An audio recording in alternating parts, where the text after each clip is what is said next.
always forgotten to look at, which is the demand side of the water.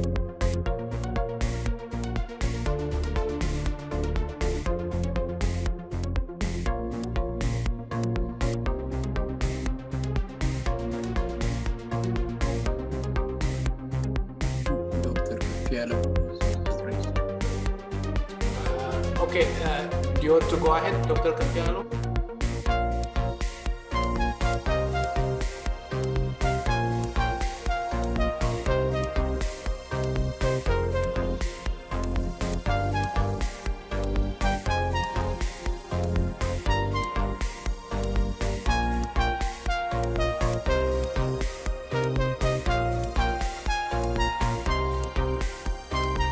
We are not going to take any questions and comments now because we have two more.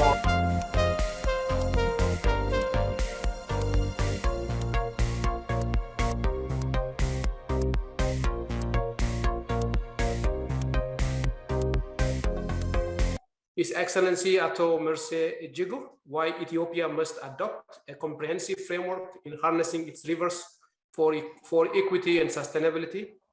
Ato Mersie is chairman of the EWAC Environment and Sustainability team. The floor is yours. Thank you. Can I?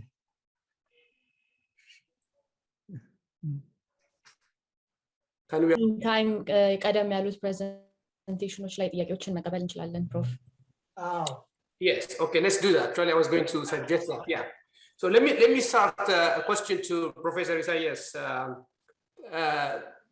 The part that you mentioned on demand management and supplementing, particularly the water supply side, particularly for Egypt, which actually can reduce somehow the stress they have in terms of demanding more water.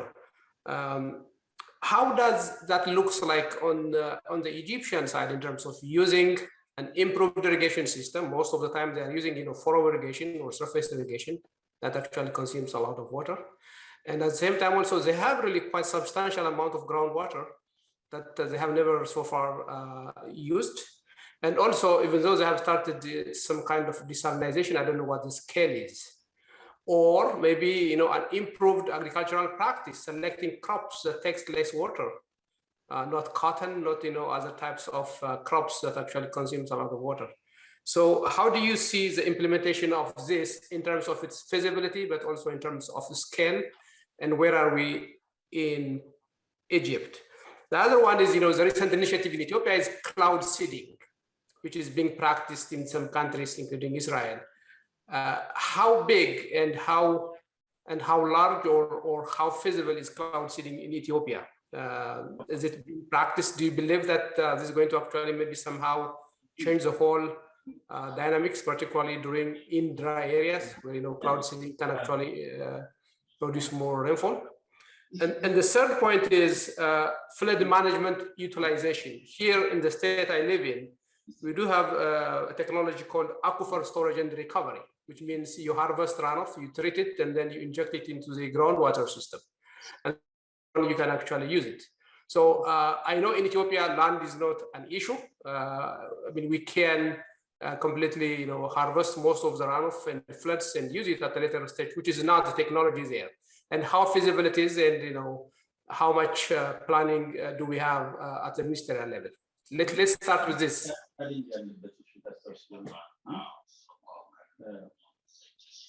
Professor Isaias, did you hear my questions?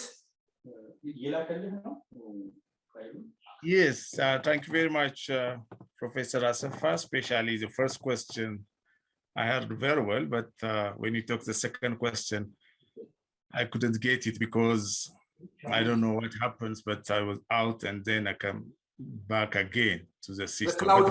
The cloud seeding initiative that the Prime Minister announced, and it's being talking, how big it is, how promising it is, and is there something we can implement?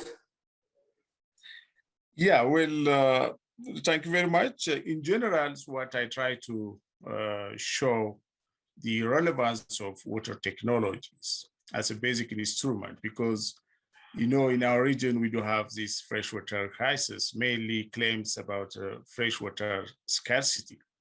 But when you bring the technology in a different scale, As what I said, like reusing the used water, what we have is huge in amounts in the region, particularly downstream countries.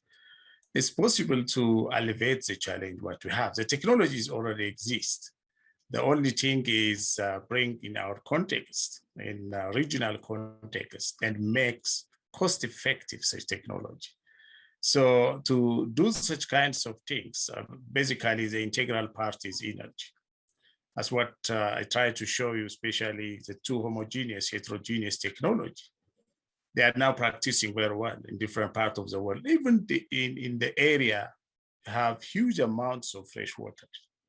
Because if you are looking about sustainable form of development, it's out of sight, out of mind thinking with regard to this water is not acceptable. So I believe the Egyptians should also consider this, and they have some startups to scale up desalination technology. And also definitely they will come with the used water to make it reusable, because Israel is not very far, just to take the experience and adopt properly. So such negligence and looking like some 18th century kinds of thinkings will not solve the problem what we have in general as a region.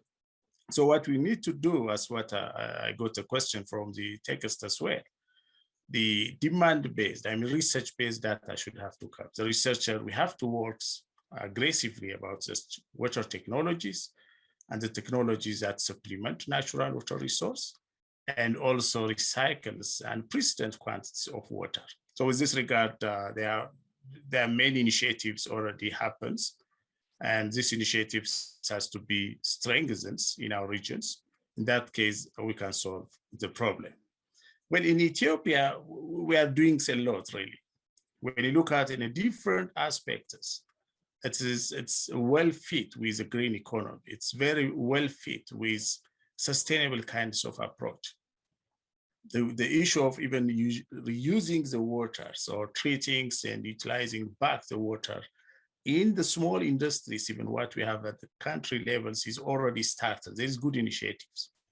You know, if Egyptians experience such kinds of other downstream countries, experience such technologies, they can alleviate the problem. As those two researchers, they are from Egyptian universities, as they showed us, if Egypt enhances the demand management, they can save, 40 billion cubic meters of water per year. That's huge amount. And if they do only 40%, 30% of that, they can alleviate the challenge what they have at hand. So my reflections in general here in Ethiopia, as I try to show you, we are working a lot to advance these water technologies, particularly treatment technologies, and that definitely brings us a sustainable solution. But it is very, very much embedded and depend on energy. That's why we are looking good. When it's in a place, the cost will be reduced and more simple and affordable, so that will enhance to utilize the technology what we have at hand.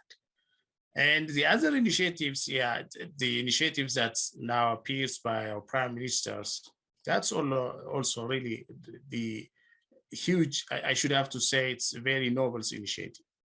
It's not luxury. We need to start technology now. And then through time, we'll achieve and become one of the middle income countries in the futures, when we bring the economics mainly by utilizing the resource what we have at hand, the water resources. So this huge amounts of initiatives, and definitely if we sustain this one, will alleviate the problem what we have. If I answer, Professor, sorry.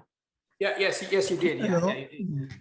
I think now, for the sake of time, let's go to Ato Mersie Ejigu's presentation. Yeah, my sincere apologies. I anticipated this problem, and exactly. I remember the email you sent us. Yeah. Yes,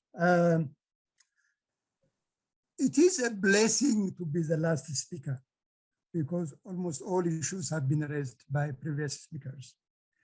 And I would like to thank actually, especially Dr. Seleshi, for giving us an excellent tour de horizon of issues, water issues that Ethiopia is grappling with, problems and opportunities. I would also like to thank the previous speakers, Professor Yacob, Dr. Bellata, Professor Abdullah, Dr. Mula, Dr. Isaias, Dr. Samu, which I'm going to touch upon, and I'm going to build on what they said. So I am going to talk about equitable and sustainable use of the Nile Gad, why Ethiopia needs a comprehensive framework. Can we move on?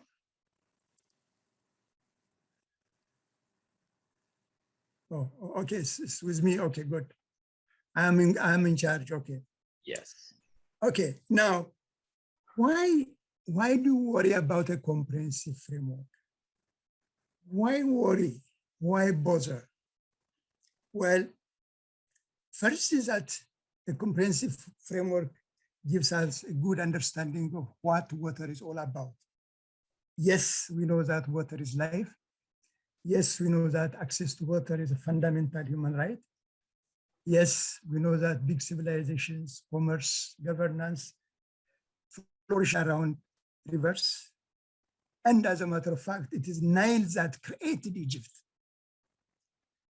Well, yes, we know that water is a unique product appearing in several ways. It is a political issue. It is a security issue. As a matter of fact, national security issue. It is an economic issue. It is a social issue. It is a cultural issue too. It's an ecological issue. But most of all, it is a common property of that humankind actually has inherited and shared. But at the same time, it's also a private property. And as earlier said, water is a driving force of the new sustainability era. Yes, it is SDG 6, but it appears in all other sustainable development goals. So we bring all these issues together to help us inform policy, design better policy, design plan that would enable us maximize resource allocative efficiency, resource use efficiency, and also distributive efficiency. Basically, minimize risks and costs, maximize benefits, harness complementarities, and broaden opportunities. Okay, now, what does a comprehensive framework mean? And basically it means a holistic view and management of the entire water chain, if you call it. Yes, water availability in all its forms, surface, aquifers, streams, rivers, lakes and seas, access to water, use of water, balanced also water rights, responsibility, and accountability, conservation of water, to look at the entire ecosystem, the sustainable use and benefit sharing of it. It also means basically holistic and management of the knowledge cycle, starting from data generation, analysis, storage, use, and be able to effectively communicate that knowledge to shape public policy plans and priorities. But how do we go about it? What would be the modus operandi of achieving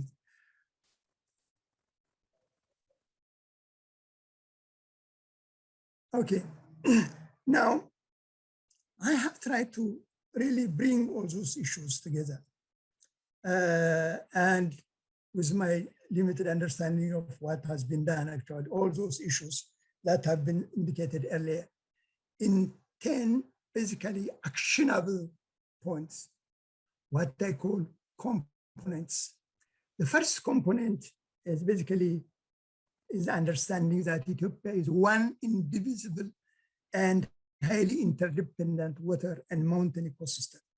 As you can see on this chart, you can clearly see how interdependent the river basins are, and that whatever happens actually,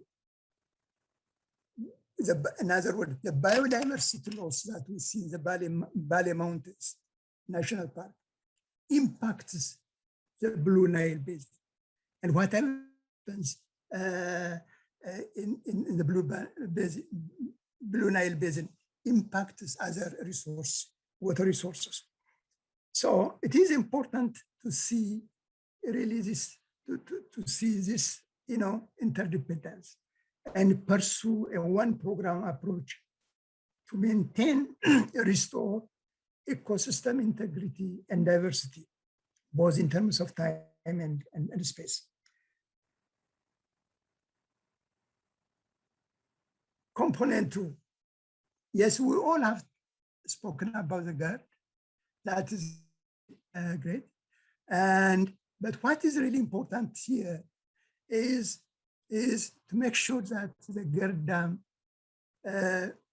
serves its entire full life, expected life, and which in my judgment requires basically, designing, managing, financing also large investment programs around the GERD, which includes building buffer zone, ensuring no human settlement near the zone. I fully understand that we need to exploit the irrigation potential, but there is a way of exploiting that without really silting up the dam. Now, component 3, any tripartite negotiations should be based on sound data, equality, transparency, mutual respect, and free from hostilities. All that has been said by Dr. Samu and others. And what we can do actually under this component is to call upon Egypt and Sudan to place trust in science and evidence. There is no other way. I mean, they can try to do so many things, but no one really can escape science. We should continue to use African institutions. We should also have mutual respect of each other's sovereignty and territorial integrity. Sudan, in my judgment, must unconditionally withdraw from occupied Ethiopian territory and pay for damages inflicted to people's livelihoods and ecosystems. And Sudan does not have the moral right to sit actually in the GERD or the Nile negotiation while occupying Ethiopian land. Component 4 is a Nile narrative framed and guided by science. Again, this has been indicated by Dr. Samu and others. And Ethiopia's right for to use its resources must be fully respected, as many of you have said. And the poverty, the multidimensional poverty that Dr. Mulat indicated actually is also an important dimension. And it's also important basically to bring and push forward the fact that GERD is an African project. It is a critical component of the power pool and the electrification agenda that Agenda 2063 has set. And component 5 is the integrated pursuit of water rights, accountability, and the responsibility.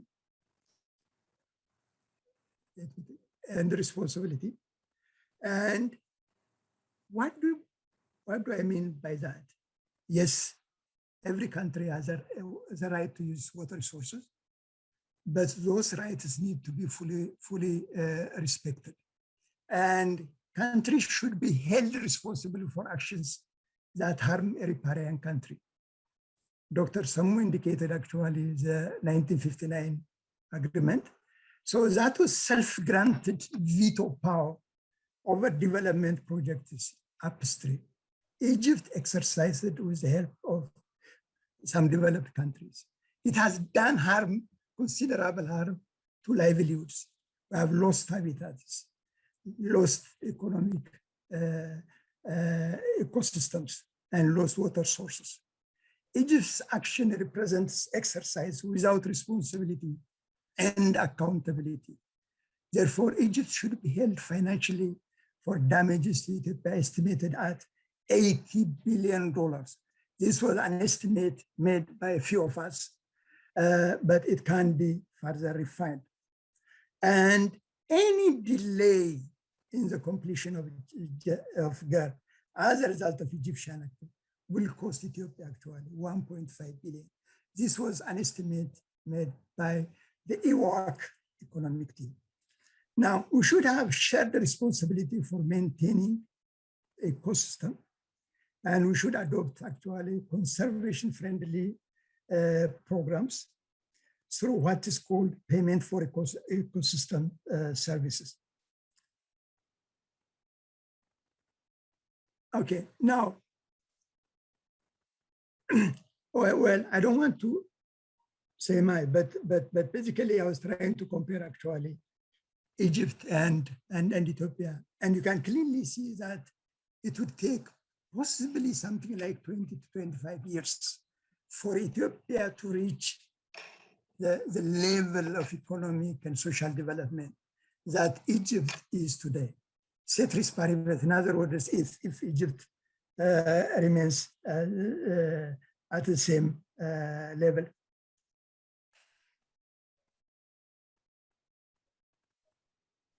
Okay, and well, this is, I don't want to go over this once. Yeah.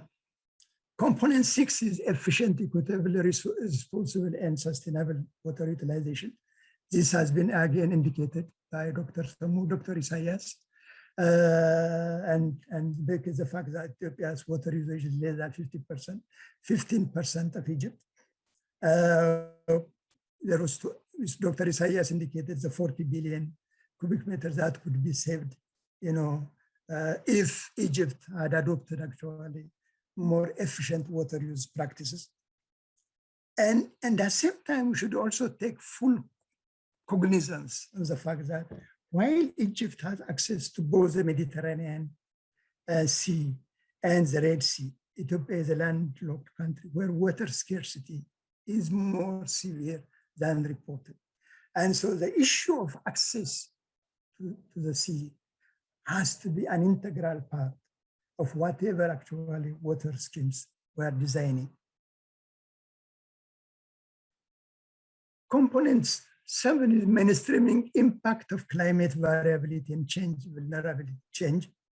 vulnerability to drought in the tripartite negotiation process. Yes, others have already spoken about the impact of climate change, but it's really important that in every negotiation, small or big, that impact of climate variability is mainstreamed in that negotiation process. We all know how much highly vulnerable to climate risk we are. We suffer from recurrent drought, and there must be actually an understanding that all riparian countries share actually not only benefits, not only opportunities, but also basically costs and burdens. So there is a need for an integrated pursuit of drought preparedness, climate adaptation, mitigation, ecosystem restoration. And component 8 is a comprehensive Nile Treaty anchored in equitable and sustainable use. The Nile is only major river in the world that does not have any comprehensive treaty. And therefore, it is really important that Ethiopia actually really sets this agenda, takes proactive measures, and pushes the idea of basically having a comprehensive Nile Treaty that would promote an all-inclusive basically adoption of 21st century water governance principles, the values of fairness, mutual respect, and freedom from undue pressure. And we can build that, that on the work that has been done by NBI. We should also institute payment for ecosystem service. These are really, PAS is a globally accepted valuation method to reward those upstream countries or communities. It has been widely used in the Danube River and other, and I'll try to explain later what it means. And the idea of a GERD-only agreement, I fully agree with Professor Ejigu. The idea of a GERD agreement by 3 countries, sort of binding, is really has no precedence. It's counterproductive, and it's not something that Ethiopia should be entertaining. Component 9 is strengthening the capacity of the Ethiopian government, Ministry of Water Resources in particular. Now, I attach considerable importance to planning. We need to have an integrated, strong national planning. And I don't know whether Gideon is around here, but at the time when his time and my time, water was treated as a sector. What now, given developments so far, water is not only a sectoral issue, but a macro issue. And so what does that mean? It means that the Ministry of Agriculture would be required to have a water account to show how much it has used, how much actually it has replenished, and how much it has contributed actually to building the water stock.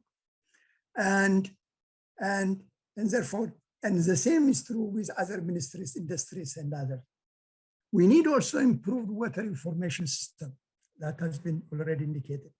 We need to build a new water culture that treasures water and be able actually to incorporate water in the educational curriculum, starting from elementary all the way, secondary and then tertiary level education. We need to build institutions for sustainable water, as Professor Abdullah indicated. We need also to enhance water use efficiency, conservation of dams, and protection of dams. And we need to reform current development administration that supports us to ensure that sustainable water resource management and maintenance of health ecosystem is fully served. Now, the payment for services is a system, and this actually tries to reward those upstream. So it is basically a market-based mechanism. I don't want to go into it in detail, but generally it can be performance-based payment. It could be input-based payment, which I would elaborate later on under Q and A.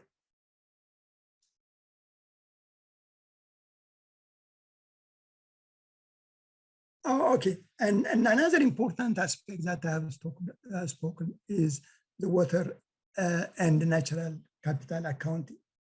We should really move towards a system where we'll be adopting actually natural capital accounting that would enable us to take inventory of our resources and then also to monitor changes that have taken place. There are over 100 countries today in the world that have launched actually NCA, natural capital accounting, with water accounts as one of them. So it's really important that we have water accounts at all levels. And these water accounts basically combine physical flows and stocks of water assets and changes and economic activity and transactions. There are already established methodology. We should be able to link the physical amount of water use with what values that same sector as I indicated earlier with regard to Ministry of Agriculture. And so the idea is basically we monitor these changes and inform policies to basically to improve or to move toward this sustainable development of water.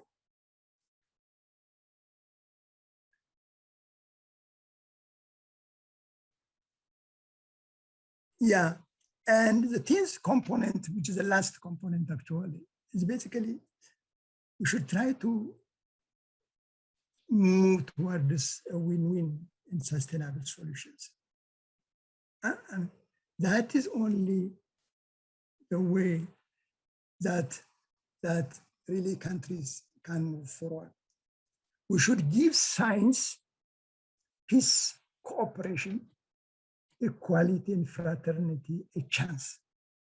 And we should focus on improving the quantity and quality of the Nile waters or other, and which is possible.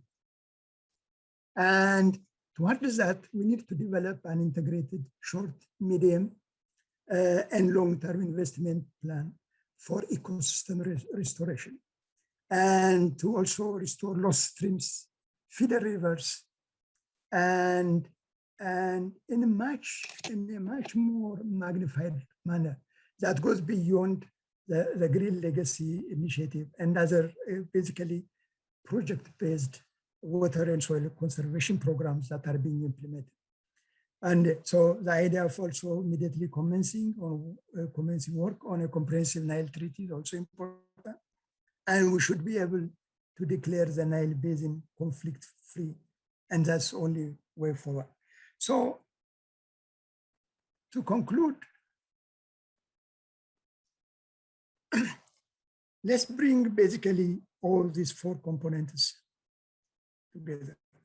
So would be moving toward this equitable and sustainable use.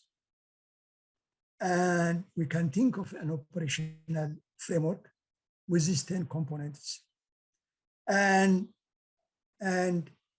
this basically operational framework is dynamic. In other words, it has these 10 components as it stands now, but 10 years later, it could have different components. But the integrated ecosystem approach, the good completion and full capacity power generation and dam protection, comprehensive Nile treaty occurred in equitable and sustainable use, a Nile narrative framed and guided by science, climate-based change, mainstreamed in negotiations, including was a vulnerability side and as well as adaptation mitigation. Negotiations based on sound data, equality, transparency, and mutual respect, efficient, considerate, and equitable use of water, integrated system of water rights, responsibility, and accountability, strengthening government capacity at all levels, and a win-win arrangement basically among riparian countries, which would focus on improving the quality and quantity of water.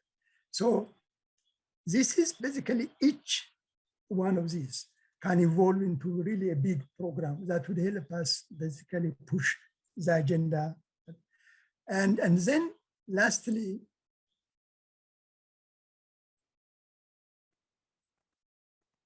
yes,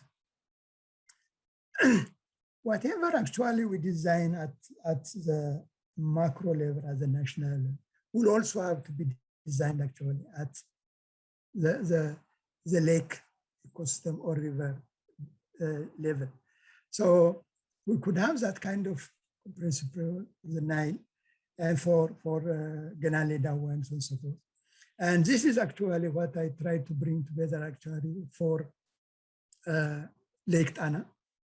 And we should have also a comprehensive framework for Lake Tana that includes basically combating wetland loss, halting siltation and sedimentation, removing, if possible, eradicating whatever we call it, water acid, climate change, something important, and then also preventing and managing overfishing. The growth corridor is another issue, the deforestation overgrazing and soil degradation is a big program that we need to work on. The pollution, poor waste management. So I have really just put down as the meta-level drivers. There are, of course, meta-level drivers like population and poverty. But it's really important that we pursue actually this comprehensive framework to guide the program forward. Thank you so much, moderator. Thank you very much, Ato Mersie. You're 5 minutes over the time allotted, which is fine. It's good to be the last person to talk. Yeah. Thank you. Thank you very much. So now we're going to open now the floor for questions and comments. We have 3 talks from Professor Dr. Engineer Isaiah Salamayo, from SAMU, Dr. Samu Mogas, and His Excellency Ato Mersie Ejigu, 3 presentations. So now I will open the floor for questions and comments. Okay, you can raise your hand. Do I see any hand raised over here? I don't see that. Okay. There is one, I think. Dr. Alam and Dr. Abata have their hands raised. Okay, let's go to Abata. Abata didn't ask any question before. Abata? Yeah. Thank you, Dr. Asaf, for the opportunity. And I would like to thank EWAC for organizing this excellent symposium. It's starting well. And for the presenters and participants also. I would like to make my question. One is a clarification regarding Dr. Samu's presentation, the hegemony aspect of the, in comparison, the Sudan, Egypt and Ethiopia.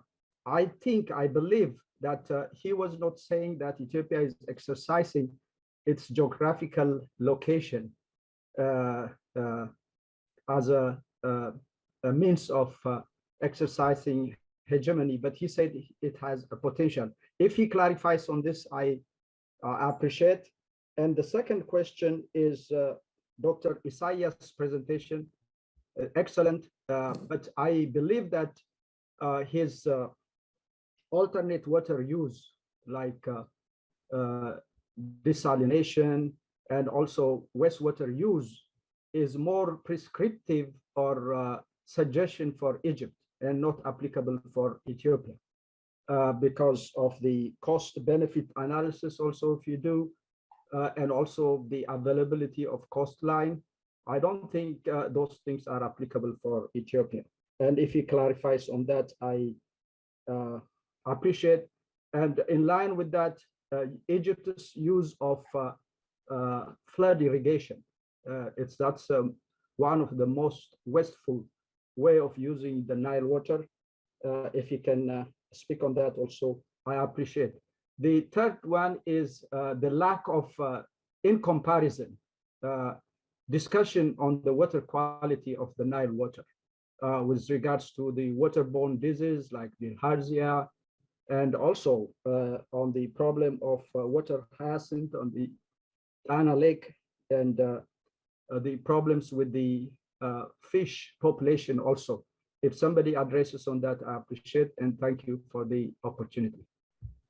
Okay, thank you, Dr. Abate. Let's take one more questions before we allow the presenters to respond. So can I go to Dr. Getachew? Getachew?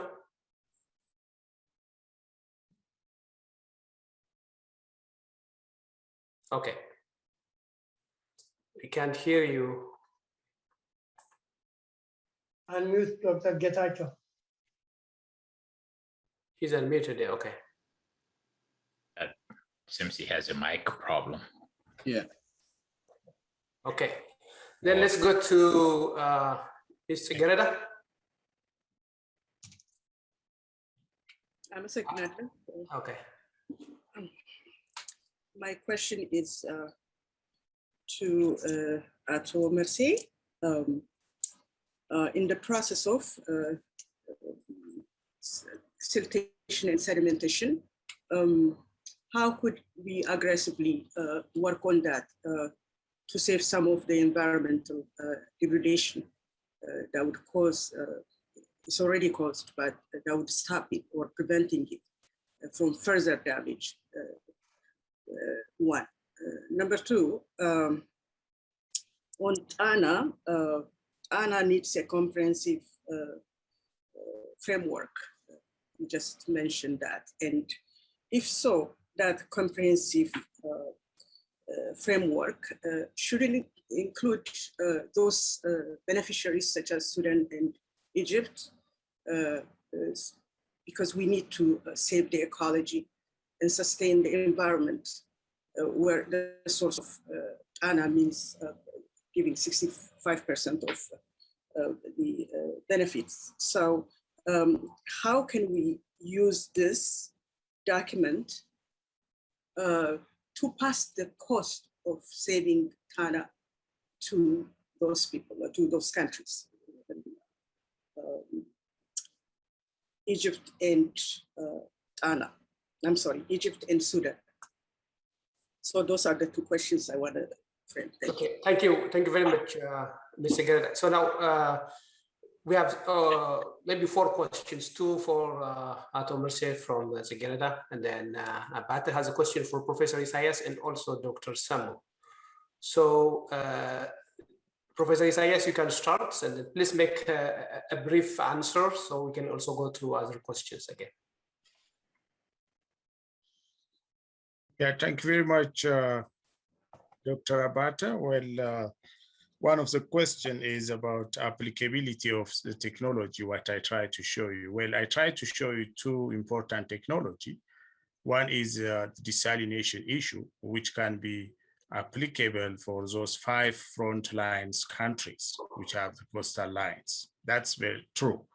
But in addition to this, as I try to show you, the HAT, that is hybrid adsorption and desalination technology.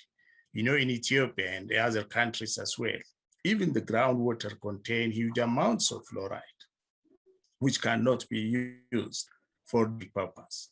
So this technology is a technology that can alleviate some of the naturally available groundwater contaminants, including fluoride. Now arsenic is also happening. But as you mentioned, mainly the downstream countries like Egypt, because imagine 2,500 kilometers and more coastal lines, they try to use that infinite waters that really alleviate and can be a benefit for upstream country. But the second technology can be applicable everywhere. That's the advanced oxidation process, using back the used water for different purposes, including irrigations, and also used back in industry. We have started in Awasa, one of the industry now, some parts of the water that comes out from the industries, treated and reused back for that particular industries. You see, such exercise need to be really enhanced in a different parts of the world. But my emphasis was in the downstream countries, those who claiming about water scarcity by just making waste huge amounts of resource what they have. That's why I try to give more emphasis for Egyptians. Did I answer the question or remain? Yeah, can I say something here? You know, fluoride, which is, mainly a problem in certain areas of Ethiopia extensively, is the water purification problem. It's not a part, but for example, you don't use the Nile water for drinking without purification. So that's different from what I was asking regarding desalination and water use from wastewater. That is for Ethiopia, it's not applicable because the cost of, the availability of the coastline, which is is not there, and also the wastewater reuse is not, I think, cost-wise beneficial. But I appreciate, for the overall answers and excellent presentation, Dr. Isaias. Okay, thank you. Samu, you want to respond to Abate's question? Okay, thank you, Dr. Abate. I think you're right. There are 2 issues that are mixed up here. One is hydro hegemony. Some countries exercise it, but some countries are potentially hegemonic countries. So Hegemony, hydrohegemony is expressed in terms of position, geographical position. When countries are upstream countries, they have the potential to influence the course of action in hydro diplomacy or hydro political condition. However, I didn't analyze whether Ethiopia is using its geographical advantage to influence the Nile course. I would probably, we have to go and do our assignment. But obviously we know that Egypt has a potential in terms of power and in terms of potential. And it is effectively using both of the tools to utilize the Nile and to protect it singularly in the region. Therefore, I wouldn't say Ethiopia is exercising fully, but there is an element of hydro hegemony that Ethiopia can exercise. Thank you. Okay, there are still a couple of questions for Ato Mersie from Tigirada. Yes. Thank you, Chair. Well, the two questions are really important questions. The first one has to do with siltation and sedimentation. Indeed, this is a big problem whether we talk about Lake Tana or any rivers. And we have lost actually so many streams that were feeder rivers to the Nile as a result of siltation and sedimentation. And so the loss of vegetation cover or loss of biodiversity has been actually, was not basically going down, but it was apparently it's increasing over the years. And so what do we do? We need to do? One, basically is a policy issue. Really, it's really important that we make sure that our policies are conservation friendly, or in other words, really are geared towards, conserving the integrity of the ecosystem. And so every basically dam project has to be accompanied by this program for building a buffer zone that would enable it it, be free from any kind of silt. And then of course is use itself, in other words, use needs to be regulated. And what we see basically in many places is encroachment by the people, these lakes and rivers. And that encroachment really has cost Ethiopia so much money. As a matter of fact, what was the annual biodiversity loss? Ethiopia incurs is estimated at $4.6 billion. That is a global ecosystem assessment report that came up with. So the encroachment by people actually, again, is a policy issue.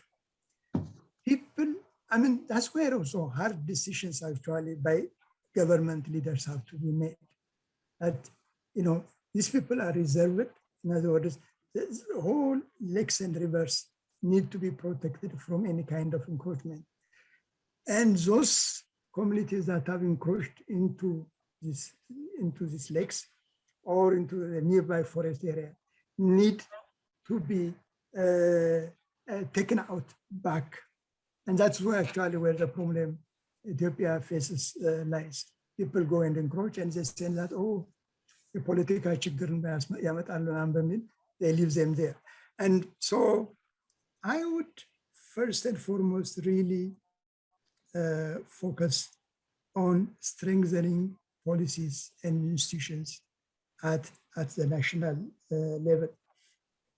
And the same thing is true with Lake Tana. Lake Tana is a shallow lake. Lake Tana is threatened by a host of factors, and immediate actions need to be taken. But again, some of actually the policies, some of the programs that could have been done even at the local level were not implemented. So again, that's also a big policy issue. And it's only after this that we need to go to the international level. Indeed, my last component where I talked about win-win, basically arrangement, talked about ecosystem restoration, payment for ecosystem services. In other words, we need to basically to pay farmers in the Guna Mountains, in the Choke Mountains, and other places for keeping the vegetation covered. And that is really a program that we need to work on. That is actually payment for ecosystem services. It's something that should have be given priority. And that's really all what I would like to say. Thank you. Thank you. Thank you very much, Ato Mersie. Now I will go to Dr. Aklog, followed by Alan. Thank you for inviting me. Thank you. Can you hear me? Yes. First, I just want to express my appreciation to the outstanding presentations. Also to those who are following this event on Facebook. I wonder if I don't have really a specific question for a specific person. I have a generic question, a strategic one.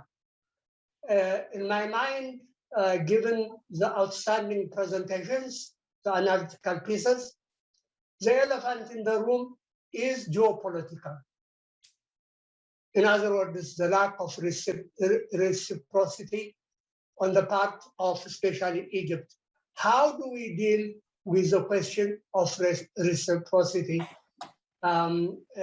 looking at the long-term value of collaboration rather than stiff competition? Thank you. Thank you. Okay, Alan. Thank you. Can you hear me? I have two questions. I'm not sure if the earlier presenter is still in, but anybody could address this one, especially from Ethiopia. One of my question deals with groundwater, and the second one was discharge to the stream. Who is in charge of groundwater in Ethiopia? Who really collects availability, depth, quality, and disseminate it to the public, especially in rural areas? Most of the water is groundwater. They dug well, and without having really a very background or good information, sometimes they hit dry after really digging so many feet into the ground. And other times, after a few months or years, it dries up because there is the location is not really situated adequately.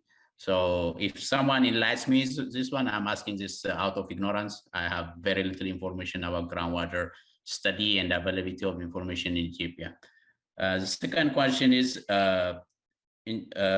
Dr. Isaias alluded, treatment of discharge. Is there industrial water mainly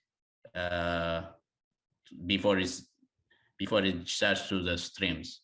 And one of the culprits, really the major culprits in Ethiopia, is especially degrading water quality sediment, which there has been a lot of effort to contain the sediment in the farm, and that's one issue. The other issue is stormwater from municipalities, especially Addis. So the water that's really discharging into the stream around Addis really degrades the quality of the stream, especially to the Akaki River. And this has to do regulators. How much hammer do they have, the regulators? And is there any organized institution to deal with that one? may not be a huge problem now, but sooner or later down the road, unless it's tackled, it will be an issue. So if somebody addresses on these two questions, I appreciate it. Thank you. Okay, now let's go to answering these questions. Who wants to start to respond among the three of you? I can start. Okay, go ahead, Samu. I think one of the questions, pertinent question, Dr. Aklok asked is the elephant in the room is a geopolitical issue. Yeah, it is a very critical question that that we have to really focus on how we should engage the region. I think one of the important issues Ethiopia need to have a very stable institutional makeup to engage countries. To it's not unless you have a comparable institutional human capacity to engage countries, it's very difficult to resolve this problem. In 2000, when I was in the Nile Basin, the human resource in Egypt was close to 1,070,000 in water resource, and in Ethiopia it was like 1,000. So this uneven human resource, uneven institutional evolution in the country has an impact in terms of bringing issues together. So one issue is having a very strong Nile institution that engages the region properly. I think that is the other, of course, is Ethiopia need to have a very powerful capacity in terms of protecting itself, its resource. It has to engagement without power doesn't work in this contemporary world. So we have to be frank, we have to be genuine in that area. So that's my answer. The other is still for other questions, groundwater, sediment, all these questions also devolve into institutional capacity. Countries fail because of institutional failure. So unless we have a very stable institution with a very long-term memory in terms of water resource institution, in terms of other, we cannot really proceed without. When I was in Ethiopia, I did a national water inventory. And one of peculiar issues that came out was because of institutional reorganization and rearrangement. A lot of design documents are lost. A lot of many of the institutional people who has institutional memory are lost. So you have to start it afresh. So institution doesn't work. So people work. Therefore, whether you changing institution every year, every 3 or 4 years doesn't work. So I think most important part is to work on stabilizing institutions and work on people to have a proper delivery system that we are looking at different parts of the world. Thank you. Okay, thank you. May I add 1 or 2 points? Okay. Okay, go ahead. I just wanted to build on what Samu said. Really, it's really important that Ethiopia move from being a follower to becoming a leader, from being reactive to really be proactive and set the agenda. We have the truth on our side, we have science on our side, we have the resource on our side, but we often keep quiet actually when it matters. And that really has given, sort of space to Egypt basically to to continue to play the game. And in my judgment, that's where actually, basically shifting the agenda would enable us to move forward, and we can do it. And that's actually why it really was that component 8 or so, where we talked about capacity building it becomes really important at all levels. And we're really EWAC or anyone actually in the diaspora would be closely working with the Ministry of Water to build the kind of institutions, both in the information side, in the policy side, and implementation side that Samu indicated. Thank you. Thank you very much, Ato Mersie. To give maybe a direct answer for Alam's question regarding groundwater, unless it has changed, regional water bureaus are in charge, in terms of monitoring and also recording all water resource data. They might have limitations of resources to establish new monitoring stations, but if there are already existing monitoring stations, the regional water bureaus are in charge for that. So you might get the data at the Ministry of Water, but also regional bureaus might have their own data as well. Let me ask one question to Ato Mersie. Thank you very much for the nice presentations you have done. I like your comprehensive framework, the 10 components that you have presented, very comprehensive indeed, and also complete, that actually takes almost every aspect of water resource management. In your experience, how much of this is actually being included in our water policy? Maybe I'm referring to the current one. I don't know from your experience from the past, there might be some part of it, but in terms of including most of these recommendations, or somehow, do you feel that we have this in our water resource policies of the country, and is it being addressed based on your literature review?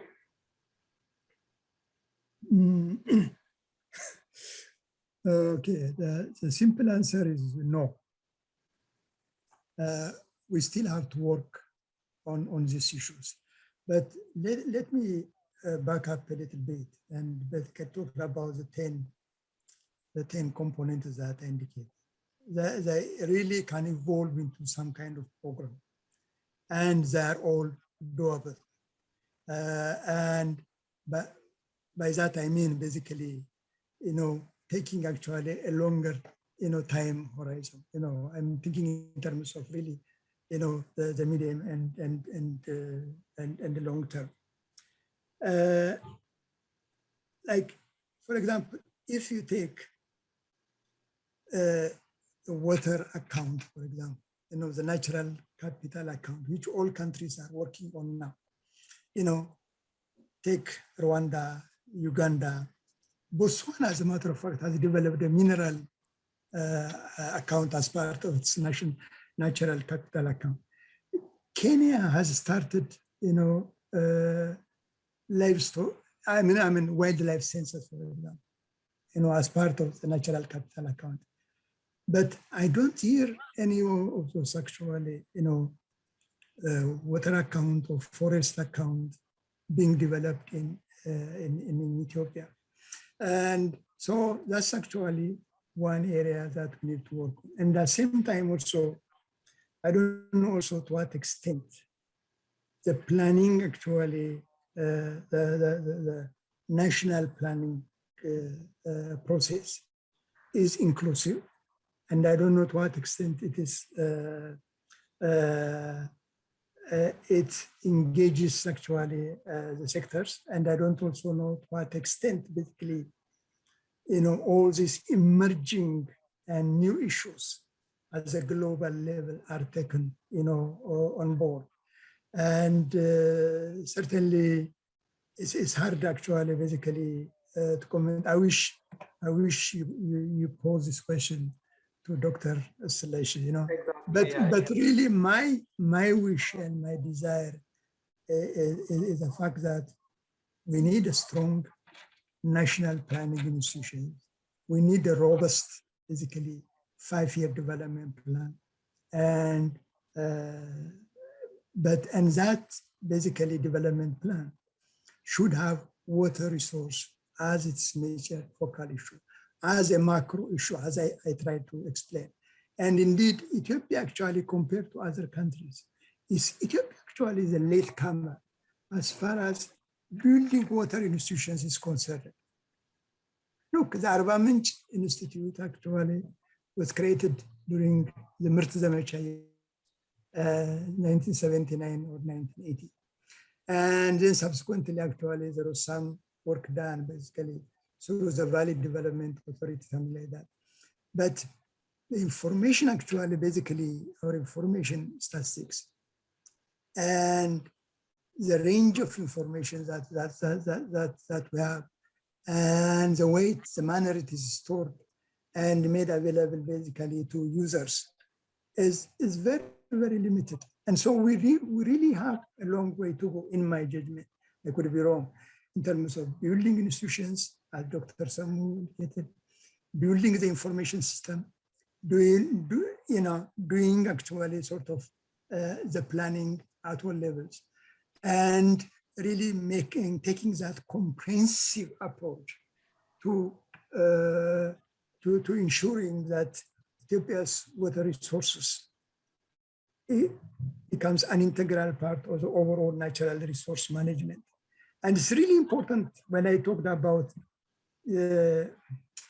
national parks and protected areas. It's really important that we really manage in a sustainable way our national parks and protected areas. I mean, this notion of wildlife is not fully actually basically understood in the Ethiopian culture. So we need that conservation culture all the way through. So this is my brief remark. Thank you. Yeah, thank you very much. I mean, Samu says we don't have a water policy issue, we have an institutional issue. I mean, I partially agree with him, yeah. So now I have another question for Professor Isaias from the chat. We understand there are technologies, ASR, aquifer storage and recovery, cloud seeding, desalination, recycled water treatment. How about the cost? Are they really feasible in terms of cost? This can be cost prohibitive. This is a question from, I believe, Dr. Eleni. So Dr. Professor Isaias, do you want to respond? Yes, thank you very much. Well, when you look at the technology, some 20, 30 years ago, we can say those are a little bit costly because, as I try to mention, it goes about $10 per cubic meters of water if you go for desalination. But now, because of advancements of this technology and energy availabilities, and also enriched experience, the cost goes to $1 per cubic meters when you look at desalination and average cost. But when you come to AOPs, even it is further reduced, about $0.3 to $0.4 per cubic meters of water. So when you look at the advantage what we have and the conventional systems, what currently implemented in many developing countries, including Ethiopia, this is relatively cheap. As several research indicates, the conventional water treatment, it goes up to $3 per cubic meters of water. If you compare this with desalinations and AOP, what we are talking, relatively cheap. So I should have to say, I mean, if energy is available, it's not as such costly to have such technologies. Thank you. Okay, thank you very much. I would like to have, I mean, any one of you can respond, have a question, which is in line with Mr. Guerrero's question earlier about, passing the cost of what we do in the upstream headwaters of the Nile to Egypt and Sudan. This can be considered as PAS, payment for environmental service. We do a lot of work in terms of watershed management, watershed restorations, afforestation. This requires costs. This improves the dry season flow and also reduce our floods. So is it fair to ask, let you share the amount of costs that we incur for our watershed management? It's the same as saying, you go to a dining table without actually, cooking any food in the kitchen. And then you are just simply be there to actually take, the water. Is it fair? Is it being practiced in other countries? How feasible is this? Any one of you can respond to this.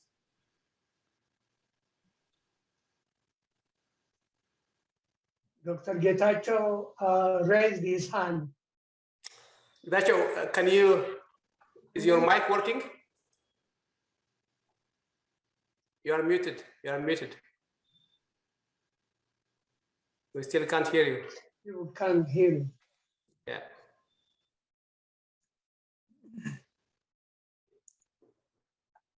So you don't believe that Egypt and Sudan should actually incur part of the cost that we do? May I say, yeah, please say go ahead.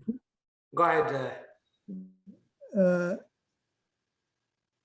The PES, the Payment for Economic Ecosystem Services, is an important development that the nature conservation community has come up with. And as I indicated actually earlier, where really countries, actually European countries along the Danube River use. And apparently there is also so much work in that area in this country, in the US. And therefore, as we move forward, it's really important to basically to build our costs and insist on sharing those costs. I mean, so far actually, as you indicated, Lera, Egypt was having free lunch. We're not doing anything. I mean, you're damaging the environment left and right, but still, at the end of the day, they were getting the kind of water that they want.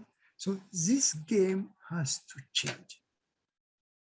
And basically, the game changer would be to institute this payment for ecosystem services that would really make the Nile basically issue and basically or at the same level as the other basically major river practices.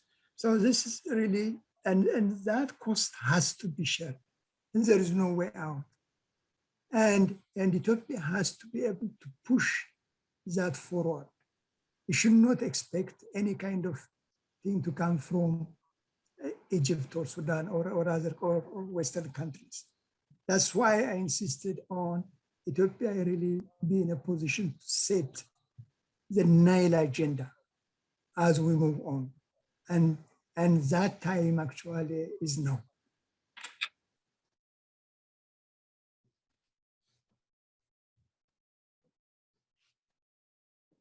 I am back. I was disconnected. Sorry about that.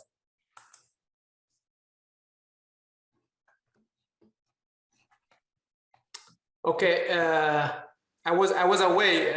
I hope Ato Mersie has responded to the questions that we had from I was disconnected. Okay, any other questions? Getachew, can you try? No, we can't hear you. We can't hear you, Dr. Getachew. Can you do something? Okay. Any other questions? Any other comments? He can use telephone. He can use, yeah, his mobile. Okay. It may have been, I just raised my hand.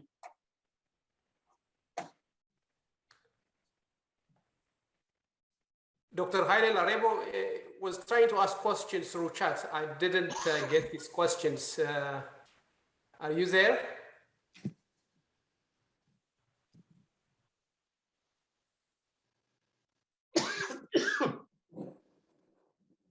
Okay, I can't. Ato Sahay is trying to raise his hand also. Okay, okay. He says hi. Yeah. Thank you so much. If you can hear me. Yes. Mine may have been answered by His Excellency Ato Mersie. Mine is more of the cost sharing question. As it regards to afforestation, this aquatic weeds, especially umboch and things of that nature, do the downstream countries share the cost? If not, don't we have to have some kind of arrangement to do it? What do you think? Listening to us, yeah. So who are you? Getachew. Okay, Getachew. Okay, go ahead, Getachew. Go ahead. Oh, thank you very much to everybody. I really appreciate everybody. Everyone who has participated, organized. It's very informative. I'm just indebted very much. When it's come to environmental payment, His Excellency Ato Mersie Ejigu has said it well. And yes, it's possible to ask environmental payment. It's an economic fundamental. And I have done a research on this one, like property right payments. And yes, the three countries have to share the necessary, resource degradation and conservation costs. And as Ato Mersie puts, nicely, Ethiopia has to set the agenda. That's one of the, the Ethiopian side problem. Putting aside the agenda is like, I would say, in a very simple way, let's deal with the cow before the milk, okay? So that first Ethiopia and these countries have to come and protect and conserve the resource before even dealing with about the water. And if Ethiopia has built a strong institution, that will be the primary focus of the Nile, just taking care of the resource base through a mechanism. There are a lot of economic mechanisms that Ethiopia can do. And I have put forward a little bit of that on my analysis, and this analysis can be found from the Ethiopian Water Advisory Council. We have put forward the document. It's possible that Ethiopia has to take a strong instance to take care of the resource base before even talking about water right or water sharing. And another point that I would like to put is about about trust. I don't know there is any trust issue when it comes to Ethiopia, as far as I'm concerned. How can we trust two countries that signed in 1959 and they couldn't able to disavow that agreement and come up with a new agreement? So Ethiopia has to say, if you would like to come to the table, you have to disavow all the agreement you have made, remove any constitutional site in your constitution, and show us at least 1 million years before we come to the table. So, we don't have any problem in trust because we haven't used it. The trust is, we don't trust them. How we can trust them? But they are the one who are promoting the trust issue on Ethiopia. So the overall narrative has to change it, as Ato Mersie said. We have to set the agenda for Nile in our discussion. Thank you very much. So there are two questions from Mr. Sahay and Dr. Getachew. Anybody wants to respond to them? My part, I can respond. Go ahead, Samu. Yeah, I think overall, for the sake of ecosystem payment for services, for Imboch or Hycene, and also to remove the current existing agreement, that all issues involved in having a new legal regime in the Nile Basin. As long as if we can come a comprehensive agreement in the Nile Basin, that would be part of it. Otherwise, without any legal regime in the Nile Basin, you cannot have a cooperation for specific things like payment for ecosystem. You cannot even ask to void a null 1959. Once the cooperative agreement comes into picture, all of those issues would be null and void. At the same time, issues that come up like positive engagement in terms of ecosystem payments would be also part of it. So I think the first issue should be to institute or to bring up what we call legal regime in the Nile Basin, cooperative legal regime. That would solve a lot of problem within the basin. Thank you. Okay, any one of you to respond, to add on this? Okay, let me give one more chance to Daniel. Daniel Aitamsu, can you hear us? Daniel.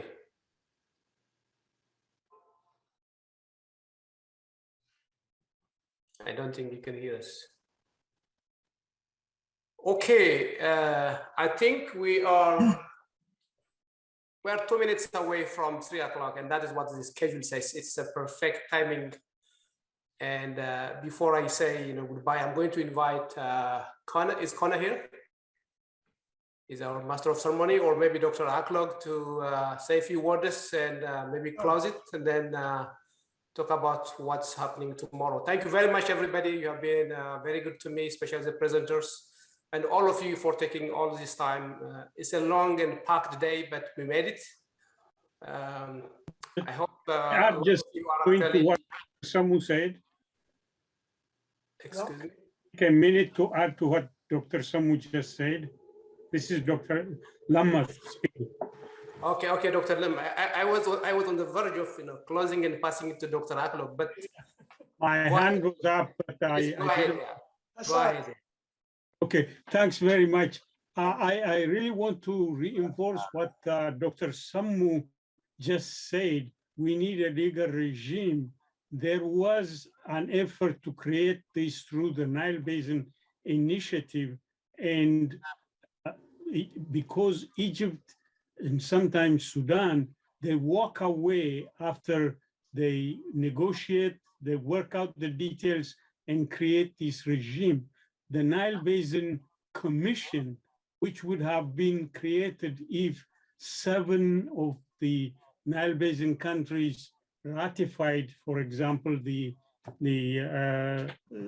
CFA, this could happen. However, Egypt walked away and doesn't even pay.